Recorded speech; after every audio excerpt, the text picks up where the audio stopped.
नमस्कार साथियों, स्वागत है आप सभी का अंकित इंस्पायर्स इंडिया पर। मैं हूं अंकित अवस्थी। आप हैं मेरे साथ में आज एक ऐसे सेशन पर चर्चा करने के लिए जिसकी विषय वस्तु बहुत पहले तैयार हो चुकी थी। और आज के सेशन में हम चर्चा करेंगे कि क्या अमेरिका की नजर में पाकिस्तान और रूस अगले 10 साल के अंदर फेलियर स्टेट हो जाएंगे। और यह बात कितनी मायने रखती है, क्योंकि क्या यह किसी अमेरिकी नेता ने कही है या फिर किसी यूं ही उड़ते चलते हुए आ गई कोई घटना है। आज के सेशन में बहुत विस्तार पूर्वक चर्चा करेंगे। केवल यहां पाकिस्तान और रूस तो केवल टाइटल के अंदर लिखे गए हैं, बल्कि दुनिया भर की चर्चाएं आज के इस सेशन में होने वाली हैं। इसमें आपको यह भी पता चलेगा कि अमेरिका के अंदर स्थित एक थिंक टैंक ने, जिसमें दुनिया भर के बहुत सारे बुद्धिजीवी स्थित थे, उन्होंने भारत को लेकर क्या कहा है। क्या भारत भी आने वाले 10 सालों में एक फेलियर स्टेट हो जाएगा? क्या टुकड़ों में टूट जाएगा? या इसके अलावा एक बहुत बड़ा सवाल जो यहां पर निकल कर आता है भारत के लिए, क्या भारत यूनाइटेड नेशंस की परमानेंट काउंसिल में सीट ले पाएगा? इन तमाम बातों को लेकर वर्ष 2023 के अंदर एक सर्वे कराया गया है। उस सर्वे के अंदर पूछा गया है कि आपको क्या लगता है अगले 10 सालों में कौन सा देश सबसे जल्दी टूट जाएगा या खत्म हो जाएगा, कोलैप्स कर जाएगा। बट ऑब्वियस है, इस समय रशिया सुर्खियों में है, सबको पता है सुर्खियों में है, और जिस तरह के हाव भाव उसके चल रहे हैं तो उसके ऊपर तो प्रकाश होना ही था। अफगानिस्तान तो आपको दिख ही रहा है, क्योंकि यहां से जब से अमेरिका छोड़कर भागा है, भले ही यहां पर कितने भी ज्यादा भंडार कितने भी रुपयों के मिल गए हो, लेकिन उसके बावजूद भी डर बरकरार है कि यह देश कभी भी कोलैप्स कर सकता है, और अब तक भी मतलब पूरी तरह कोलैप्स स्थिति में ही है। पाकिस्तान यहां पर उभरता हुआ वो देश है जिसके बारे में हम तो चर्चाएं लंबे टाइम से कर रहे हैं। यानी कि अगर आप अंकित इंस्पायर इंडिया के पुराने साथी हैं तो आपको यह तो पता है कि यहां पर तो हर दिन ही उसको फेल कर दिया गया है। फेल करने की हमने तो शुरुआत इसके दिवालियापन से ही कर दी थी। आपको याद होगा, आज से हमने 4 दिन पहले भी आपको बता दिया था कि यह तो दिवालिया होकर रहेगा।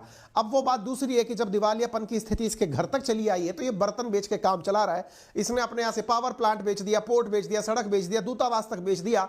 लेकिन हम तो ये थे, चलो भाई, हम तो अपने इंडिया के अंदर एक यूट्यूब चैनल चलाने वाले सामान्य से नागरिक हैं, हमारी एनालिसिस में तो ये दिवालिया होने वाला ही है। लेकिन अमेरिका में भी बहुत बड़े बड़े दिग्गज जो बैठे हुए लोग हैं, उन्होंने इस बात को कंक्लूड करते हुए कहा है अगले 10 सालों के अंदर साफ है मामला। रशिया का कैसे साफ है वो तो हम बताएंगे टेक्निकल तरीके से, लेकिन पाकिस्तान आपका पड़ोसी है, इसके किरदार तो आपको अच्छे से पता ही है, वो हम आपके आज के सेशन में बताएंगे। लेकिन जब हम इस बात को बताएंगे, उस बीच में कुछ लोगों के दिमाग में एक प्रश्न घर करेगा, और वो प्रश्न क्या होगा कि सर आप तो एक तरफ कह रहे हो बर्बाद होने की कगार पर है, और दूसरी तरफ आपको पता नहीं है क्या पाकिस्तान को अभी इतना ज्यादा पैसा मिल गया है। सऊदी अरब ने कहा है कि वो $10 बिलियन इन्वेस्टमेंट करेगा इनके यहां पर। $8 बिलियन इसको 9 जनवरी को सर देखो, $8 बिलियन पाकिस्तान को अभी रिसेंटली मिल गए हैं दुनिया भर के लोगों के द्वारा मदद के रूप में। क्या आपने ये खबर नहीं देखी क्या? मैंने कहा भाई देखी है, ये खबर देखी है। असल में इस खबर के पीछे की कहानी जो है ना, वो आज मैं आपको बताऊंगा। यदि आपको ये वीडियो दिखाई दे रहा है ना, इस वीडियो को देख करके आप ये अंदाजा लगा लो कि किस देश को क्या मिला है। यहां पर आप जिस देश के हालात देख रहे हैं, हालांकि स्थितियां कहीं भी ज्यादा अच्छी नहीं है, लेकिन ये स्थितियां दिखाने के लिए पर्याप्त है कि आप चाहे कितनी भी बड़ी बड़ी डींगे मारे, जहां अनाज के एक कट्टे के लिए, यानी कि एक अनाज के बैग के लिए लोग अपनी जान तक देने को तैयार हैं। आप देख सकते हैं किस तरह से लोग जूझ रहे हैं, छीना झपटी हो रही है एक बैग गेहूं आटे के लिए। आप यहां पर लोगों को देख सकते हैं, छीना झपटी के अंदर लोगों को धकेल करके नाले में गिरते हुए आप देख सकते हैं। यानी कि पाकिस्तान के हालात भूख से बहुत ज्यादा विचलित हैं। ऐसी स्थिति में यदि कोई आकर के यह कह देता है कि इनको फ्लड रिलीफ के नाम पर $8 बिलियन मिल गया है, तो आज इसका भी विश्लेषण कर देंगे कि इनके साथ बहुत बड़ा वाला धोखा हो गया है। यह सोचकर गए थे कि हमको $8 बिलियन का लोन में $8 बिलियन की मदद मिल गई है, लेकिन असल में इनके साथ वहां जाके खेला हो गया। खेला क्या हुआ वो आज के सेशन में हम पूरा विश्लेषण करेंगे। पाकिस्तानी नागरिक भी अगर सुन रहे हो तो वो भी सुन ले कि आपके साथ खेला क्या हुआ है। हालांकि हमारे इस वीडियो का एनालिसिस पाकिस्तानी मित्र भी हमारे कर दे रहे हैं आजकल, कई हमारे शुभचिंतक वहां भी बैठे हुए हैं, वो भी बैठ करके हमारे वीडियो के नीचे कमेंट्री शुरू कर देते हैं। कोई नहीं, तो आप भी सुन लेना आपके साथ क्या खेला हुआ है। आज हमारा विश्लेषण जारी है, ठीक है? तो आप यहां पर देख लेना साहब, ये जो चीज आप देख रहे हैं यहां पर आपके सामने, ये जो स्थितियां दिखाई दे रही हैं, ये दर्शाती है कि स्थितियां सामान्य तो नहीं है। भोजन के लिए भूख के हालात और भूख की वाकई में स्थितियां विकट होती हैं, और ऐसी स्थिति में सरकारों को चाहिए कि वो इन पर पॉलिटिक्स ना करके सही समाधान ढूंढें। तभी तो यूनाइटेड नेशंस नहीं, इस बार अमेरिका की तरफ से बनाए गए एक थिंक टैंक ने, उसका नाम क्या है वो भी मैं आपको बताऊंगा। नाम है उसका अटलांटिक काउंसिल। अटलांटिक काउंसिल ने हाल ही में अपनी रिपोर्ट के अंदर यह हवाला दिया है और कहा है कि रशिया और पाकिस्तान 2033 तक पूरी तरह कोलैप्स कर जाएंगे। आप पूछेंगे कोलैप्स कर जाएंगे इसका मतलब क्या है? मतलब वो नहीं रहेंगे जो वो पहले थे। बोले अच्छा, जैसे मैंने कहा जैसे 1991 में सोवियत रूस कोलैप्स किया था और बनकर नए 15 देश आ गए थे, जिनमें से रशिया और सेंट्रल एशियन कंट्रीज और उधर की तरफ बाल्टिक कंट्रीज, यूक्रेन जैसे देश बने थे। ऐसी ही उम्मीद की जा रही है कि रशिया फिर से एक बार कोलैप्स करेगा 2033 तक, और वहीं पाकिस्तान भी 2033 तक कोलैप्स करेगा। अरे हम तो पहले ही कहते हैं कि आपका बलूचिस्तान छूटकर भागने को तैयार है, उधर टीटीपी आपका सिंध वाला जो क्षेत्र खैबर पख्तूनवा वो उसको अलग लेकर बैठने को तैयार है, इधर जो पीओके आपने जबरदस्ती ले रखा है वो कभी भी फिर गई नजरें तो इधर चली जाएंगी, यानी कि देयर विल बी नो मोर पाकिस्तान। लेकिन फिर भी प्रेडिक्शन क्या है, 2033 का है। तो 2033 का प्रेडिक्शन कैसे बना वो भी हम आपको बताएंगे। कौन है ये थिंक टैंक जिसने ऐसी बात करी वो भी हम आज के सेशन में आपको बताएंगे। लेकिन आप सबसे एक छोटी सी गुजारिश है, इतना कंसंट्रेशन के साथ आप थोड़ा सा समय अगर निकाल कर आ चुके हैं तो एक 2 सेकंड का काम है, खट से जाइए, राइट हैंड कॉर्नर पर आपको एक सब्सक्राइब का बटन दिया हुआ है, उसको दबा दीजिए, एक भी पैसा नहीं लगता है उसमें।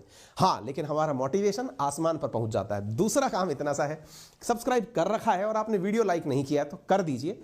यकीन मानिए कंटेंट में मेहनत टीम ने जबरदस्त की है। ठीक है, चलिए आगे बताते हैं। तो ये कौन है जिसने ये जानकारी दी है, तो अटलांटिक काउंसिल है।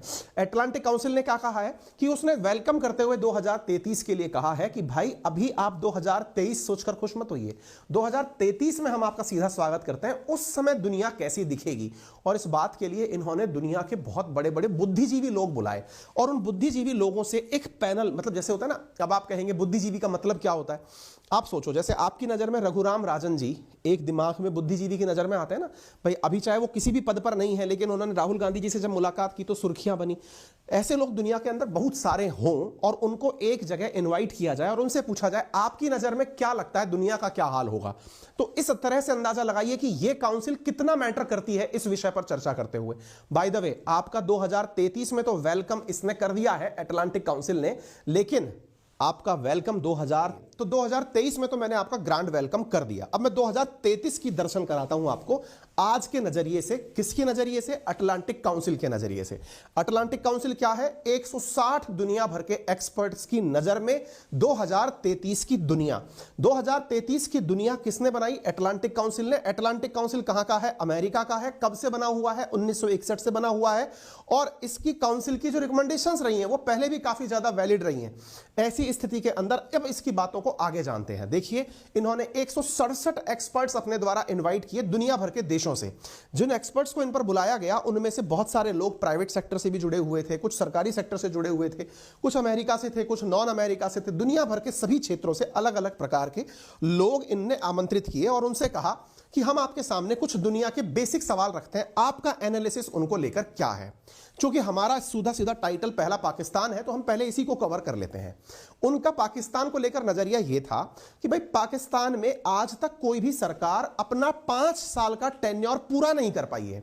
सीधी सी बात यह है कि यदि हम पाकिस्तान का पास्ट इतिहास उठाकर देखते हैं तो चाहे आप शहबाज शरीफ देख लें, इमरान खान देख लें, या उससे पहले शाहिद कब्बार अब्बासी देख लें, किसी को भी उठाकर देख लें, 5 साल में 3 प्रधानमंत्री तो इनके बदल गए।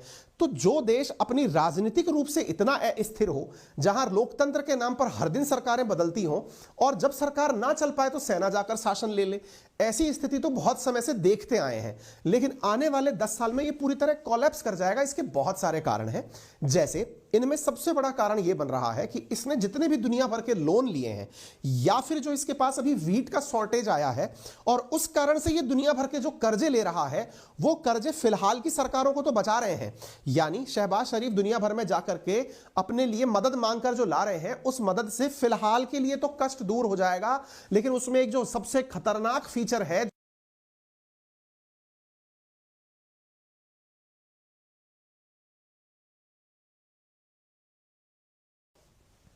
साथियों हमारे सेशन के अंदर ये दिक्कत हो जा रहा है, कुछ टेक्निकल ग्लिच है। आज सुबह के 2 सेशंस में भी ऐसा हुआ है ऑलरेडी। एक तरफ जब हमारी तबीयत खराब है तो सिस्टम कह रहा है हम छुट्टी पर क्यों ना जाएं, तो इसको भी छुट्टी पर लेने की थोड़ी सी मन में आ रही होगी, कर लेंगे, इसका भी इलाज कर देंगे। फिलहाल के लिए आप समझ, कई बार एक साथ सारी चीजें बिगड़ती हैं। स्वास्थ्य बिगड़ा, स्वास्थ्य के साथ साथ अब मशीनें भी थोड़ा थोड़ा सा लड़खड़ाने लग रही हैं, इनका भी इलाज होगा, इनको भी ट्रीटमेंट चाहिएगा, दे देंगे इनको भी। तो फिलहाल के लिए अगर बीच में अभी भी थोड़ा सा अगर ब्लिंक होकर के ब्लैक स्क्रीन आ जाए तो थोड़ा पेशेंस रखिएगा, मैं वापस आपको ले आऊंगा। देखिए साथियों, बहुत बड़ा चैलेंज हमारे लिए क्या होता है, आपके सेशंस को लाइव लेकर आना।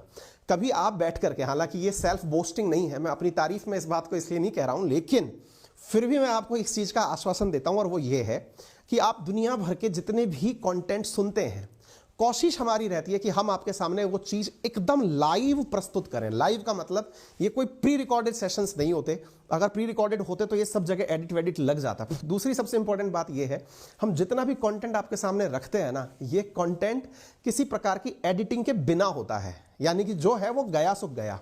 तो ऐसी स्थिति में हमें भी थोड़ी हिम्मत आपसे मिलती है, और वो हिम्मत हमें आप जब अपने साथियों से इस सेशन को शेयर करते हैं ये कहते हुए कि हाँ ये सेशन एकदम लाइव लिया गया है। यदि आप कभी खुद से 1 मिनट कैमरे के सामने बोलकर देखेंगे तो रियलाइज होगा लाइव वर्सेस एडिटिंग फॉर्मेट में क्या अंतर होता है। और विशेष रूप से लाइव तब जब आपको कंटेंट एकदम नया पढ़ाना हो। हमारा कोई भी कंटेंट रिपीटेटिव नहीं होता है कि मैं कल भी आपको 5 झील के नाम याद कराया था, आज भी 5 झील के नाम याद करा दिया, तब तो शायद बहुत आसान होता मेरे लिए लाइव लेना।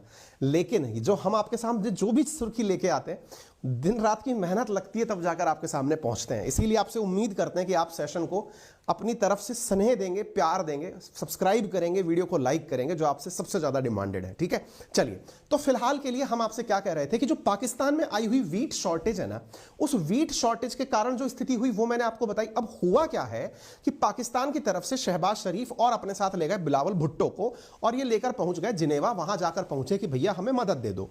मदद के नाम पर इन्होंने वहां पर सभी लोगों को साथ बिठाया और बिठा करके वहां पर पैसे मांगने शुरू किए। लोगों ने इनको अपनी तरफ से मदद देना शुरू किया। 9 जनवरी की बात है। वहां पर यूरोपियन यूनियन ने कहा कि हम आपको $93 मिलियन दे देंगे। जर्मनी ने कहा हम $88 मिलियन दे देंगे। चाइना ने कहा हम $100 मिलियन दे देंगे। यानी इस प्रकार से इनको दान हो रहा था धन। ऐसे ही आईडीबी ने कहा कि हम आपको $4.2 बिलियन दे देंगे। ऐसे वर्ल्ड बैंक ने कहा हम $2 बिलियन दे देंगे। जैसे होता नहीं है कि हाँ भाई कितना दे दोगे, बोले दो भाई इसको इतना रुपया दे देंगे सब। भाई ये सब पैसा सोच करके पाकिस्तान में एकदम माहौल टाइट हो गया।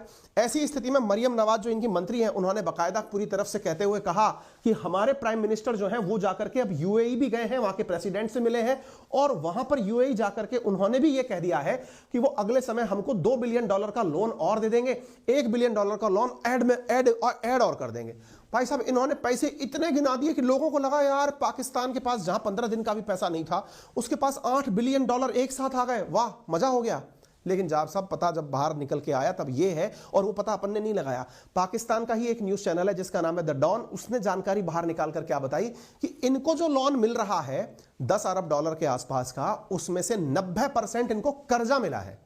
कर्जा मिला है से मतलब समझिए, देखिए अगर आपके यहां क्राइसिस आया हुआ है तो क्राइसिस के समय आप गए थे लोगों से मदद मांगने के लिए कि भाई हमारे देश को संकट से बाहर निकालो, लेकिन दुनिया ने ऐसे वक्त पे भी इनको कर्जा दिया। कर्जा देने का मतलब समझते हैं आप, जिसका रीपेमेंट करना होगा। अगर आप रीपेमेंट नहीं कर पाए तो वैसे ही जैसे आप पावर प्लांट बेच रहे हो, सड़क बेच रहे हो, रोड बेच रहे हो, सब वैसा ही आपको बेचने के लिए मजबूर होना पड़ेगा।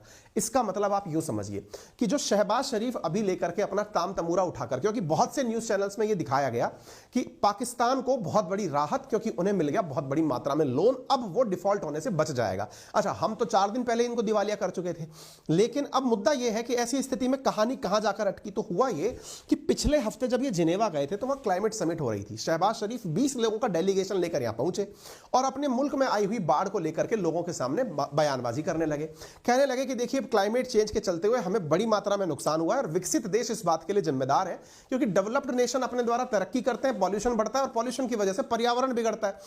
पर्यावरण बिगड़ा और आकर के हमारे ऊपर टूट गया। ऐसी स्थिति में हमारे यहां पर $30 बिलियन का नुकसान होया, और ऐसी स्थिति में हम चाहते हैं कि आप हमको मदद करें। 40 देश और इंस्टीट्यूशंस ने कहा कि चिंता ना करो, जब तुम यहां आकर के कहने लगी गए हो तो हम तुम्हारी मदद करेंगे। इंटरेस्टिंग बात यह है कि इस दुनिया में जब भी पर्यावरण को लेकर समिट होती हैं, वहां पर लोग इस तरह से आते हैं जैसे बोली लगाने वाले आते हैं ना, वो देश के नागरिक होते हैं, देश के राजनेता होते हैं बाकायदा, और वहां पर ऐसे ऐसे लंबी लंबी फेंक के जाते हैं, हाँ हम तुमको इतनी मदद दे देंगे, हाँ हम तुमको।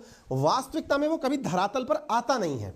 चाहे आप उठा करके यूएनएफसीसी की मीटिंग उठाकर देख लो, उसमें भी क्लाइमेट फंड का डिक्लेरेशन तो जाने कब से हो रहा है कि हाँ हम क्लाइमेट फंड बनाएंगे, क्लाइमेट फंड बनाएंगे, $100 बिलियन का क्लाइमेट फंड बनाएंगे। पेपर पर कभी धरती पर उतर के कभी नहीं आता वो, क्योंकि जब जाकर के ये वादे अपने देश में सरकारों को बताने पड़ते हैं। जैसे क्या होता है ना जी, अगर मान लो कि एक बार के लिए आप मंत्री हैं आप आए जिनेवा क्लाइमेट समिट में बोलकर चले गए कि जा पाकिस्तान ऐश कर, मैंने तेरे को $2 बिलियन दिए।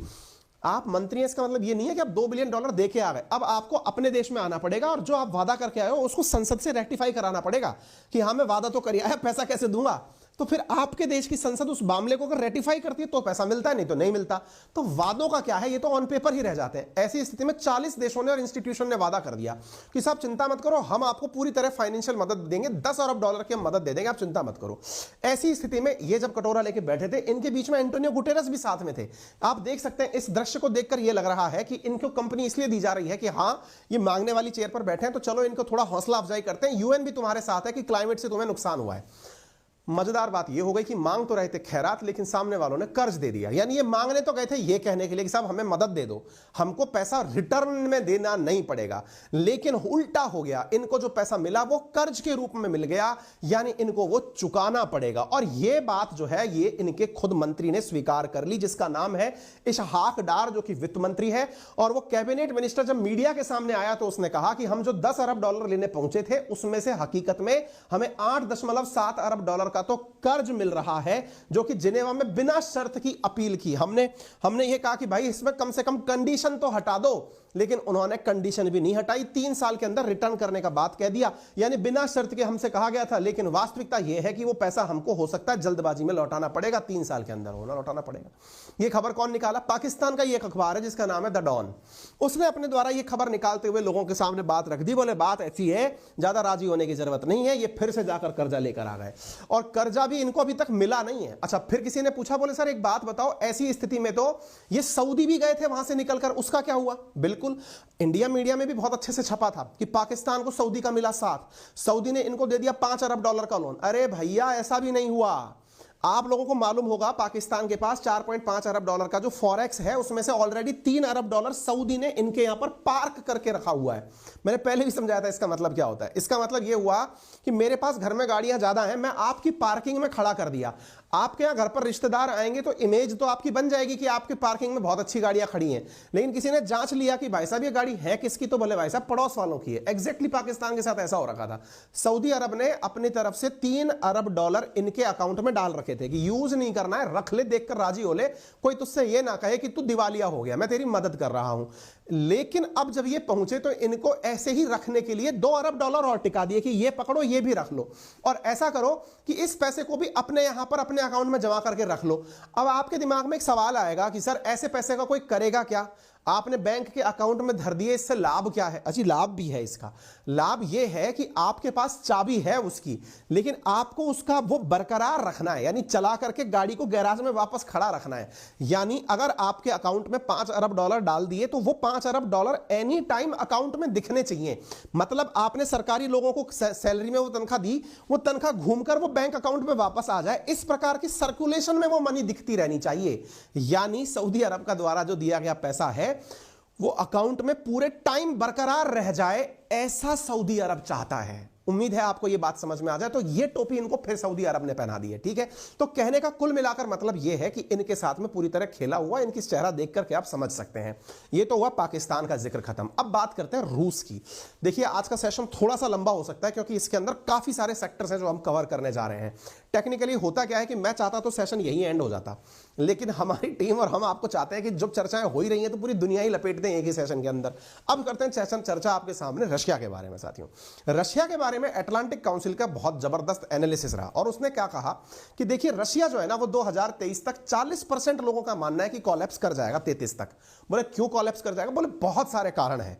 पहला कारण तो यही है कि रशिया पहली बार कोलैप्स होने वाला नहीं है। बोले इससे पहले ये 1920 के आसपास जब यहां पर साम्यवाद आया था तब कोलैप्स किए थे। 1991 में जब यहां पर यूएसएसआर टूट करके 15 देश बना था तब भी यहां पर कोलैप्स किए थे। यानी रशिया का टूट कर बिखरना कोई नई बात नहीं है, एक बार और टूट जाएगा। आप कहेंगे इतनी बात इतनी आप जिम्मेदारी से क्यों कह रहे हो? बोले इसलिए कह रहे हैं, देखिए रशिया ने जब यूक्रेन के ऊपर चढ़ाई की थी 24 फरवरी के दिन, तो उसको उम्मीद थी कि 10-15 दिन के अंदर सारा मामला समेट के मैं साइड में हो जाऊंगा। लेकिन वास्तविकता यह है कि 1 महीना बचा है, 1 महीने बाद इस युद्ध को पूरा 1 साल हो जाएगा, लेकिन कोई भी कंक्लूसिव निर्णय अभी तक नहीं निकल के आया है। रशिया ने जो क्षेत्र जीते थे ना वो भी यूक्रेन वापस से जीतता हुआ चला जा रहा है। ऐसी स्थिति में यूक्रेन की स्थिति मजबूत होने का बड़ा कारण यह निकल करके आया कि युद्ध तो अपने निर्णायक स्थिति तक नहीं पहुंचा, लेकिन दुनिया को यह समझ में जरूर आ गया कि रशिया ने जो अपनी ताकत से क्षेत्र जीते थे यूक्रेन उन्हें भी वापस कब्जाता हुआ चला जा रहा है, जो कि आप यहां पर स्काई कलर के रंग में देख सकते हैं। क्लियर। अब आप पूछेंगे ऐसा क्यों हुआ? बोले ऐसा इसलिए हुआ क्योंकि यूक्रेन के साथ में नाटो फोर्सेस वाकई में आकर खड़ी हो गई, बस अपने द्वारा कभी इन पर्सन लोगों को नहीं भेजा, मदद भेजते रहे। ऐसी स्थिति में रशिया को बड़ा चैलेंज फील हुआ क्योंकि उसका जो शत्रु था वो अज्ञात शत्रु था, यानी दिख नहीं रहा है कि है कौन, लेकिन मदद पूरी आ रही है। ऐसी स्थिति में रूस का फ्रस्ट्रेशन झलकने लगा है और वो ये है कि रूस ने हाल ही में अपने द्वारा जो मिलिट्री का जनरल था ना, उसको फिर से बदल दिया है कि यार जो पुराना वाला था व्यक्ति जिसका नाम था वैलेरी, उसको रिप्लेस करके सरगई को बिठाया गया है और उसको यह कहकर बिठाया गया कि यार अक्टूबर में जिसको बिठाया था वो युद्ध नहीं जिता पाया, अब तुम बैठो और तुम हो सकता है युद्ध जिता दोगे। कारण बहुत बड़ा है क्योंकि रशिया को हुई कैजुअलिटीज, अगर हम कीव इंडिपेंडेंट की बात सही माने तो बड़ी मात्रा में कैजुअलिटीज हो चुकी हैं, लगभग 1,14,000 से ज्यादा रशिया के लोग मारे जा चुके हैं। तो इसकी वजह से यह कहने में कोई दो राय नहीं होगी कि रशिया के अगर यही हालात रहे, दुनिया भर से उसको इस तरह का आइसोलेशन मिलता रहा। बड़ा कारण क्या है? इस पूरे युद्ध में वास्तविकता में यूक्रेन के साथ जितने सारे देश खड़े हैं, पूरा यूरोपियन वर्ल्ड जहां एक और खड़ा हुआ है, वहीं असल मायने में रशिया के साथ कोई खड़ा हुआ नहीं है। रशिया के साथ ले देकर जो खड़ा है उसमें से एक देश है जिसका नाम है वेनेजुएला, एक देश है जो कि जिसका नाम है क्यूबा, एक तरफ बैठा हुआ है बेलारूस, किर्गिस्तान। ये बहुत ही छोटे छोटे से देश हैं, यानी कि इन देशों की अपनी कोई पर्सनल कैपिटल नहीं है, ना कोई पर्सनल एपेटाइट है। ये बेचारे वो देश हैं जो कि रशिया से ही चाहते हैं कि संरक्षण हमें मिल जाए तो बेहतर होगा। ऐसी स्थिति में एक तरफ रशिया और एक तरफ पूरा वेस्टर्न वर्ल्ड, तो ऐसी स्थिति में यह माना जा रहा है कि रशिया जो है बहुत दिनों तक इस झटके को सहन नहीं कर पाएगा और पुतिन के जाते ही सारा मामला फैल जाएगा। तीसरा बड़ा सवाल यहां पर पूछा गया और वो ये था कि भाई ये बताइए, अगले 10 सालों के अंदर जो देश फेल मारने वाले हैं उनमें तो अफगानिस्तान का नाम भी है। बोले हाँ, तो बोले अफगानिस्तान तो सबके सामने प्रूवन है कि वो फैलेगा, तो बोले चलो छोड़ो उसका डिस्कशन हम ले नहीं रहे। यहां बड़ी इंटरेस्टिंग चर्चा सवालों में बहुत बड़ी जो पूछी गई वो ये थी, क्या लगता है अगले 10 सालों में 2033 तक न्यूक्लियर वेपन किन देशों के पास हो जाएगा? देखो, ईरान के बारे में आप सबको पता है क्योंकि ऑलमोस्ट ईरान के बारे में सब लोग डिक्लेयर कर चुके हैं, इवन अमेरिका उसके ऊपर काटसा लगा चुका है, इतने सारे प्रतिबंध लगा चुका है और ईरान खुल के सामने आ चुका है कि हां भाई अपने पास न्यूक्लियर वेपन है और हम पूरी तरह से लग रहे हैं इसके अंदर। मतलब अगस्त 4 को उसने कह दिया था हम न्यूक्लियर प्रोजेक्ट पे काम कर रहे हैं, अब तुमको जितने सैंक्शन लगाने लगा लो, ठीक है। वहीं दूसरी तरफ सऊदी अरब जो अब तक न्यूक्लियर वेपन के बिना था, वो इन दिनों जाकर बैठ गया है किसके साथ? चीन के साथ। और आपको याद होगा चीन ने अमेरिका के आंखों में आंखें डालकर सऊदी अरब से दोस्ती करते हुए उसके यहां पर इतना ग्रांड वेलकम लिया जो हमने आपको सेशन में बताया था। बाइडेन की तो बेइज्जती हुई थी सऊदी के अंदर और चीन का वेलकम हुआ था। बड़ा कारण जो इसका था वो ये था कि सऊदी चाहता है चीन की मदद से न्यूक्लियर वेपन स्टेट बनना। तीसरा देश जो 2033 तक न्यूक्लियर वेपन बन जाएगा वो है साउथ कोरिया। मुद्दा आज हम आपको अपने एक और सेशन के अंदर इसको डिस्कस करेंगे प्रॉपर तरीके से। रीजन क्या है? रिसेंटली मैंने आपको बताया था कि साउथ कोरिया के मसले के अंदर अमेरिका ने उसको साउथ कोरिया को न्यूक्लियर की तरह से मदद करने से इनकार कर दिया था। साउथ कोरिया पलट गया है। आज ही का अपडेट है, मैं आपको आज रात के सेशन में कराऊंगा। कहने का मतलब क्या हुआ? साउथ कोरिया खुलकर सामने आ गया कि भैया अपन को चाहिए न्यूक्लियर वेपन। उधर की तरफ जापान ने अपना बजट पहले ही बढ़ा दिया है कि हम तो बनाएंगे, यानी कि आने वाले 10 साल में दुनिया के कई देशों के पास न्यूक्लियर वेपन होंगे।